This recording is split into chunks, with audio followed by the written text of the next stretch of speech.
What's going on, everybody? I'm glad that y'all are tuning into this segment. I want to introduce to you the lady of this session that we're having right now. Her name is Terry Mitchell, and she is a wonderful entrepreneur. She's going to talk to us today about flourishing funds. We're going to talk about the spiritual aspects and all of the things that help to cultivate a particular mindset around abundance, around money, and a great new attitude. And I think it's a great way to start off our 2021.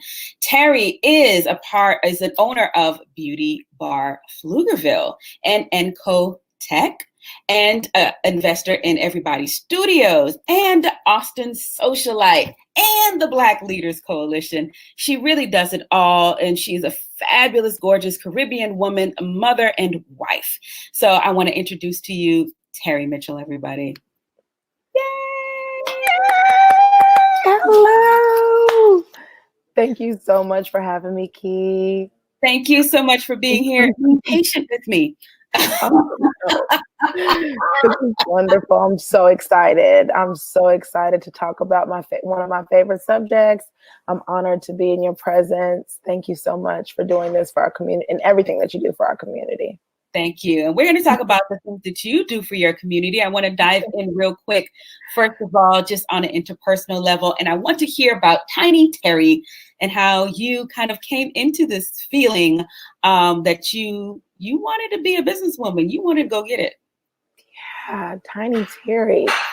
I was telling you, I've been talking about her a lot. So I appreciate that we're talking about Tiny Terry today for sure. Definitely been tapping in and getting to know her more and the things that she likes. But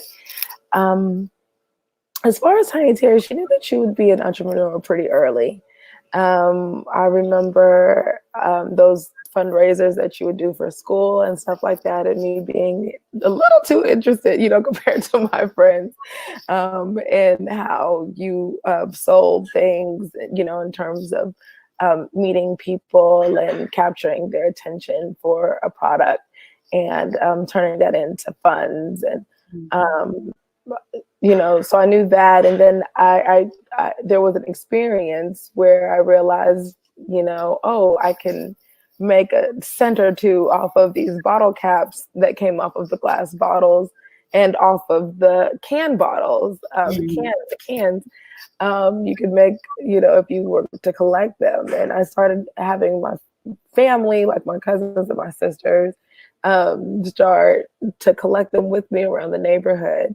But then I stopped it once I realized, once a man gave us money because he thought that we were homeless instead of actually just hustling. I mean, things were tight, but you definitely weren't homeless. So I was like, oh, okay, maybe I need to restructure how I'm going to do business moving forward. But I always knew from that moment that there was something that had come from it. And then moving into Bank of America during college, when I was going to UT, I worked for Bank of America part-time as a teller. And I would see people coming in and making deposits for like $50,000 deposits and stuff like that. And meanwhile, I was making like $10 an hour, or maybe I think it was like $7.50 at the time. And I would be asking them, what they did, or what, and there'd be owners of things, owners of bars and owners of lawyers with their own firms or doctors with their own firms. And I started realizing, okay, I wanted the same amount of like time that they had for leisure. They would be going off next to eat or shop or the golf course and things like that. And so I realized I wanted that too in some way. And, I wanted to think about money in a big, big way too, so I started throughout the course, I've always had an affinity for what business looked like. And that's why I do what I do. So you're also a fantastic social justice warrior, and I really feel like the passions are intertwined, the geniuses are intertwined. Your genius for the social sector, your genius for financing and entrepreneurialism. And I want to know kind of like where you feel like they intertwine. What exactly is it about those two worlds that meet for you, and why you're kind of embarking in those lanes? Yeah, those two worlds definitely meet for me. Right now I've been treating social justice almost with the same principles that I treat business with, in terms of organization, in terms of what it means to kick back on systems, because the reality is government is a business, and they've been treating it like their own. They get to make up the rules as to how they do their business, all the while, they're bringing in funds, and from the people, to do as they please. And so I've been realizing, and they get to, they budget and they push and pull things where they want, and it's the biggest business that we have. And so I realized that, no, we're going to change policy the same way that, so the same way that you wrote it is the same way that we'll erase it and rewrite it, to make it equitable, fair, and fair and justice for all, like you say. And so kicking it back in terms of a business too, I think has been a new spin. But I feel like there's a parallel for sure. Yeah. So I know that you had a beautiful baby born. Yeah. Lovely. My baby girl, Elle. Outfits just be so thrilled. I just like, I don't know. Oh no, you could tell me where you picked it up. I could try to get one my size. I don't know. Her outfits just be so cute. I saw your little photo with her chucks and pearls. Yes, thank you. We had to do it up for Inauguration Day. Where was the motivation? How did she fuel your outlook on justice and access? Oh gosh, in every single way. She was born, like you said, last year in February 2020. And so she's coming up on, or actually by the time, so she'll be one. But yeah, no, she came, and then Corona came in March, and then April was George Floyd. And I started waking up even more. I've always been engaged in social justice in one way or the other, since being a little girl.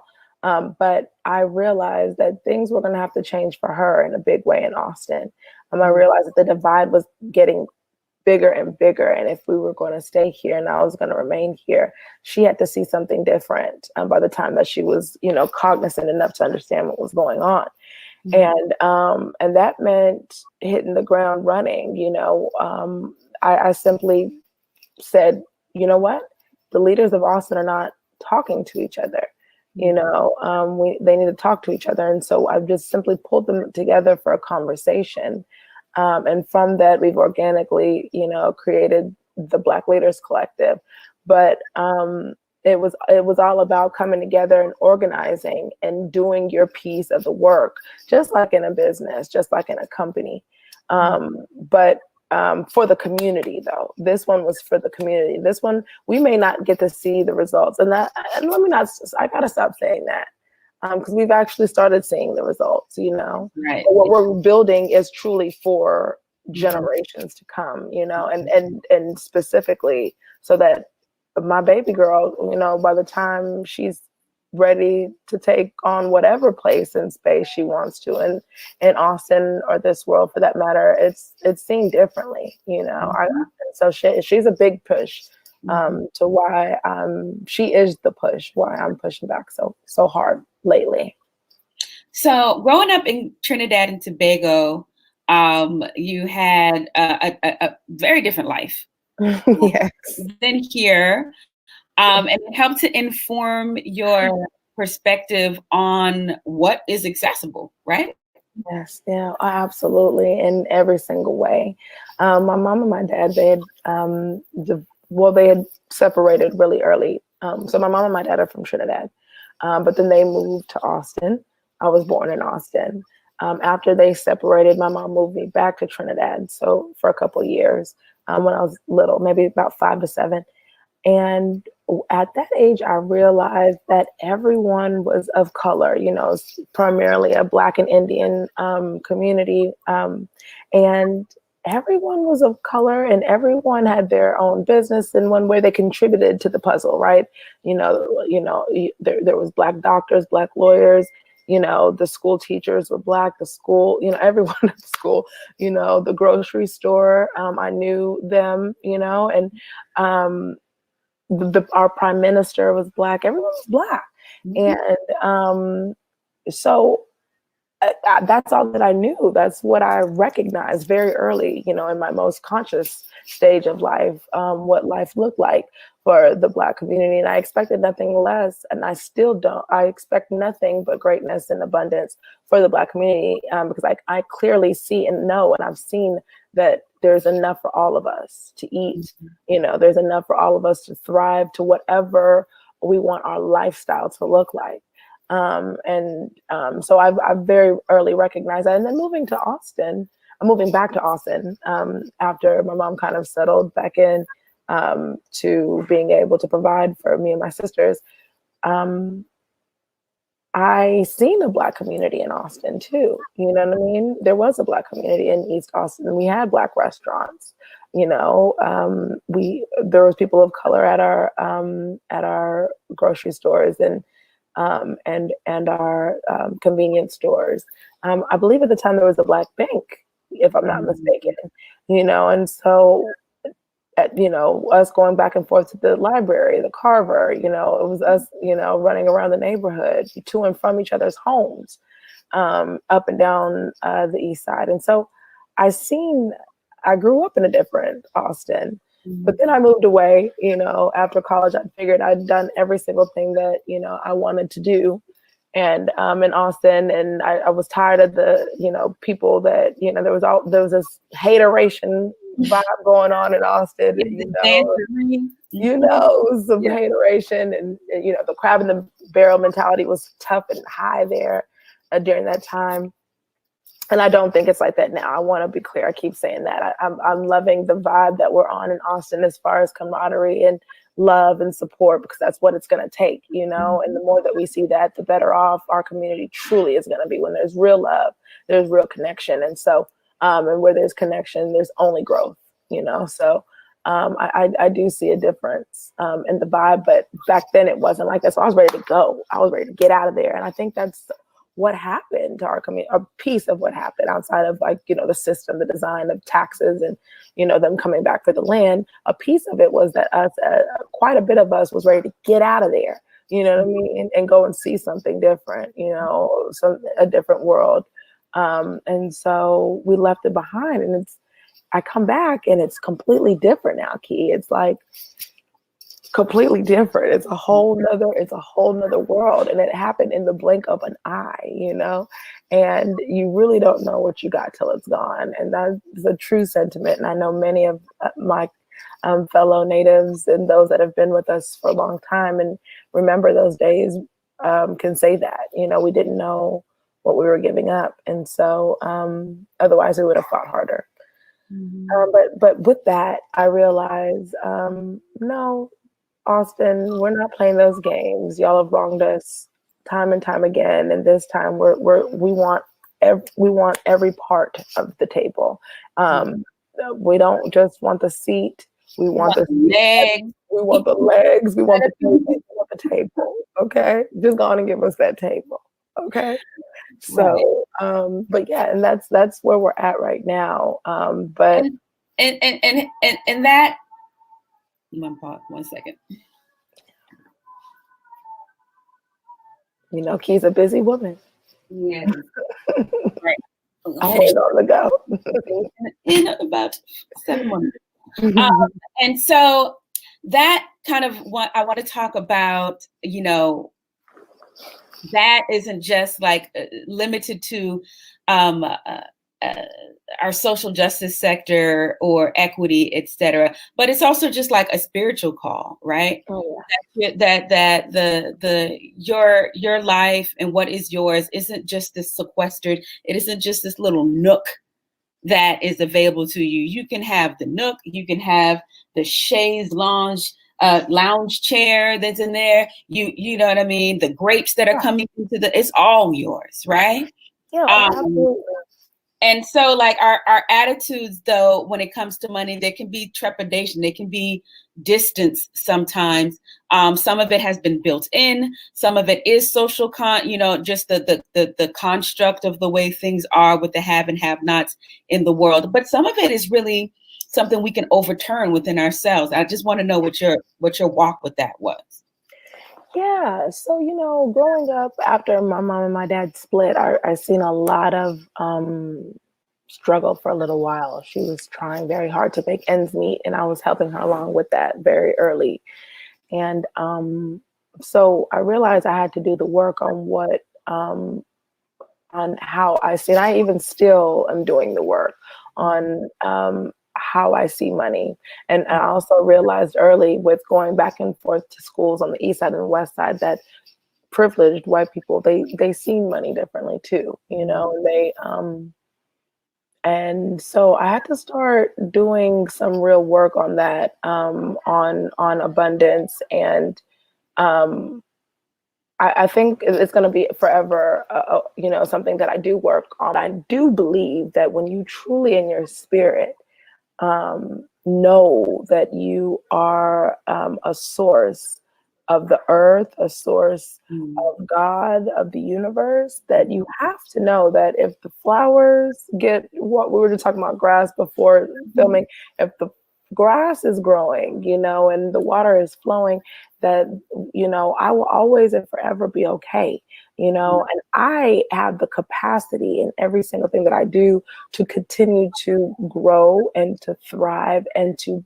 be, and so when you truly embody that feeling, you're fearless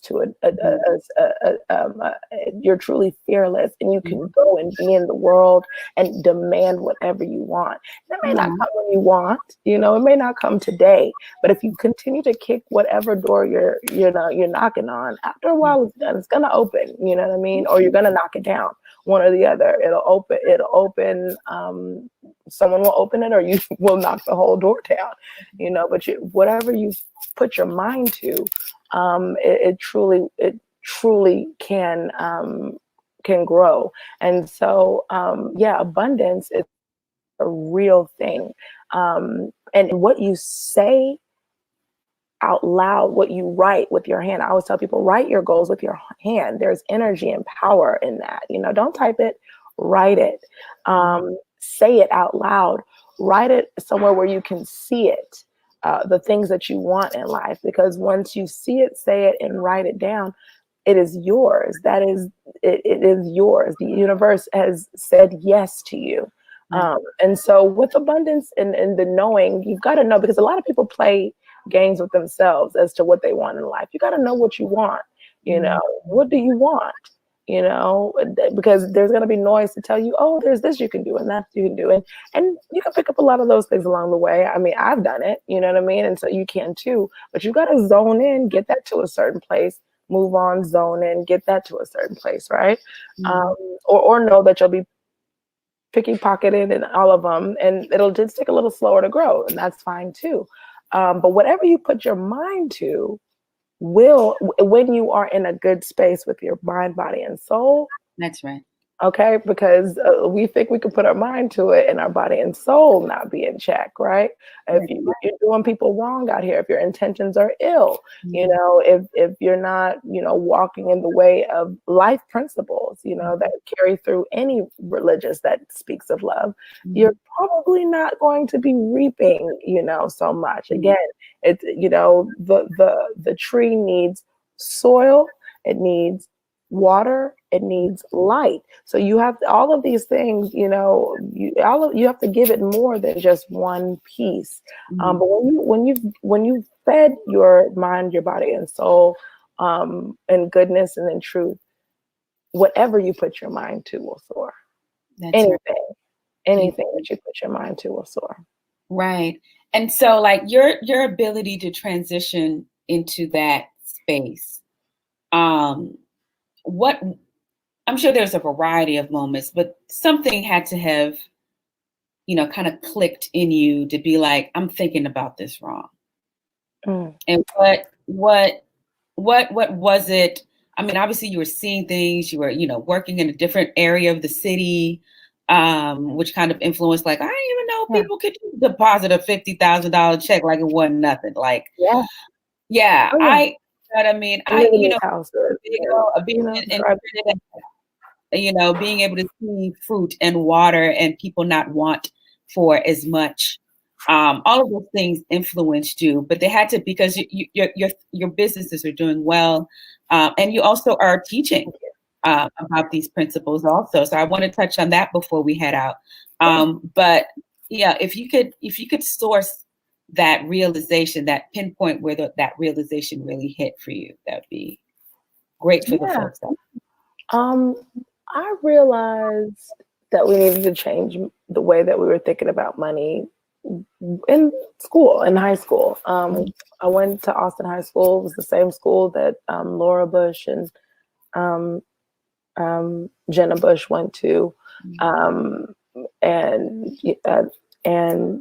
the governor that Rick Perry's children went there too. So went to a very rich high school, and I started seeing they just thought of it differently. You know what I mean?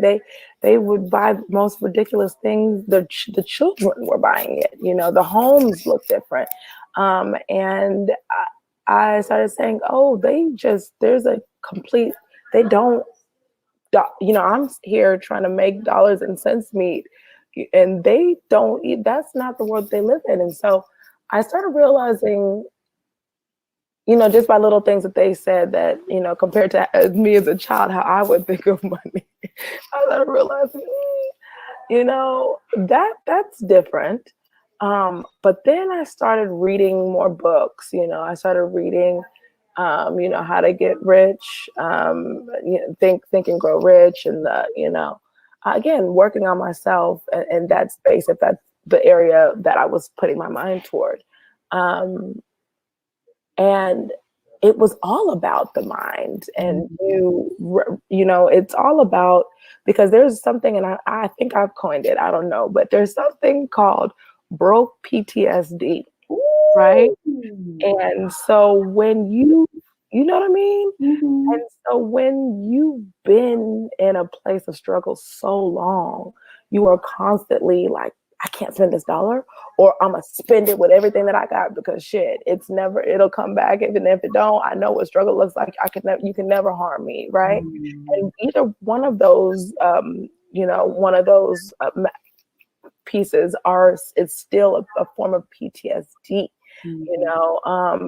So I recognize that my broke PTSD in the traumas that I've had, and really been intentional of wanting to break that.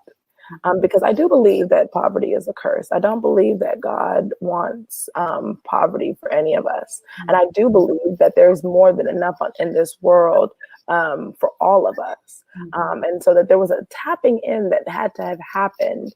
And again, it starts with the mind, the body, and soul. I got real deep with that. And a part of my mind work is reading. I love to read. And so reading about things that I don't know, or learning, taking classes, taking courses, I'm constantly investing in, because I'm curious about the world, and curious about the things that I want to be successful about. So I'm intentional about sewing into myself in that way. And I really went looking for the answers. And all along, it was simply that you really can do anything you put your mind to when you believe that. When you believe that is key. No, that is absolutely key. You can convince yourself that you believe it, but you don't actually. Do you believe it? You can say that you want it, but do you believe that you can have it? Do you believe that you are worth having it. A lot of people don't think they're worthy of it. You know what I mean? So once you tap into, oh no, it's mine. Yeah. It's mine because it already exists. Anything that you want, the moment that you've seen it in your mind, it means that it's literally out here. We have every single resource that we need in order for anything that we wanted to come to fruition. And so the fact that you've seen it means that it already exists, you know, but it's the internal divine work that we've got to do, the source work that has to happen for us to truly believe and to live in this space where it's mine. And that's where I'm at with everything in my life right now. If I want it, it is mine. There's nothing, and I've got to be clear, and I got to be careful on what I say. You know what I mean? Because whatever I'm saying now, because I'm so, and again, that type of magnetic manifestation type of energy, it's like a snowball. It starts to get bigger and bigger and bigger and bigger. And that's why I say you have to be very careful what you say, because I do believe now I'm in a space where if I say it's happening. And you know, again, with that, are you a good witch or are you a bad witch? Right? You know what I mean? Yeah. What are you manifesting? Absolutely. Come back tenfold. It all goes back to your true vibrational core. It all comes back to what you say, what you think, and how you walk has to all be the same thing. Yep. It does. Right. You can't be Dolly over here and think it's not going to show up some other place. Like it doesn't matter. It will come up. It will. Every debt will be paid. Every debt has to be paid. Again, that's business. The universe is just business. It's just business. I think that's a great place to stop. The universe is business. It's just business. I love it. Thank you so much, Terry. I know you have a workshop that you have coming up. Yes, February 17th. Hope you guys get tomorrow. Tune in, tipswithterry.com, tipswithterry.com. I would love, we're talking about sales and marketing. The class is called Money Mapping. We're money mapping our year and where to find this bag. So come and check it out. Come on, I'm gonna be there. Y'all should be there. I want to see us coming up live and direct. Abundance, mind, body, spirit, all of it's in line. Right. Let's do it. Thank you so much, Terry. Y'all check out all of her links in our broadcast today. Peace.